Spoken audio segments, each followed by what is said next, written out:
येवला तालुक्यातील जळगाव नेऊर येथील शेतकऱ्याने 3 एकर डाळिंब बागेवर ट्रॅक्टर फिरवलाय.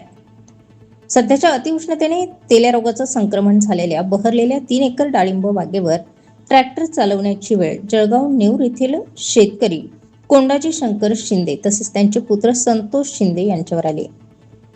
लागोपाठ 2 वर्षापासून डाळिंब पिकावर केलेला अमाप खर्च, केलेली मेहनत वाया जात असल्याने बुधवारी 10 जून रोजी त्यांनी आपल्या 3 एकर डाळिंब बागेवर ट्रॅक्टर फिरवलाय. उत्पादन खर्च वसूल न झाल्याने सरासरी वर्षाला 15 लाख रुपये तोटा सहन करावा लागत असल्याचंही शेतकऱ्यांनी सांगितलंय.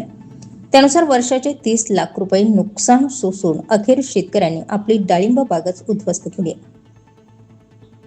शेतकरी कोंडाजी शिंदे तसेच त्यांचे पुत्र संतोष शिंदे यांना हा आर्थिक फटका सहन न झाल्याने त्यांनी उद्विग्न मनस्थितीत हा निर्णय घेतलाय. आपल्या शेतात ठिकठिकाणी डाळिंब शेतीमध्ये नशीब आजमावीत शेतकरी आर्थिक नफ्याची वाट पाहत असतो. मात्र 3 वर्ष मेहनत करून इतका खर्च करूनही डाळिंब बागेवर तेल्या रोगाचा प्रादुर्भाव झाल्याने शेतकऱ्याने हा निर्णय घेतलाय. उन्हाळ्यात पाण्याचं व्यवस्थापन करण्यासाठी लाखो रुपये खर्च करून त्यांनी शेततळेही उभारले. सेंद्रिय शेतीसाठी जीवामृत युनिट उभं केलं. त्यात रात्री अपरात्री केलेली मेहनत, औषध फवारणीचा खर्चही मातीमोल झालाय. अशाच प्रकारे 8 दिवसांपूर्वीच जळगाव नेऊर येथील डाळिंब उत्पादक शेतकरी बबन शिंदे, गोकुळ शिंदे, योगेश शिंदे यांनीही अतिउष्ण हवामान व तेल्या रोगाच्या प्रादुर्भावामुळे आपल्या 6 एकर डाळिंब बागेवर ट्रॅक्टर फिरवला होता. 30 ते 35 लाख रुपयांचा खर्च करूनही उत्पादन निघत नसल्याने येवला तालुक्यातील शेतकरी हतबल होतोय.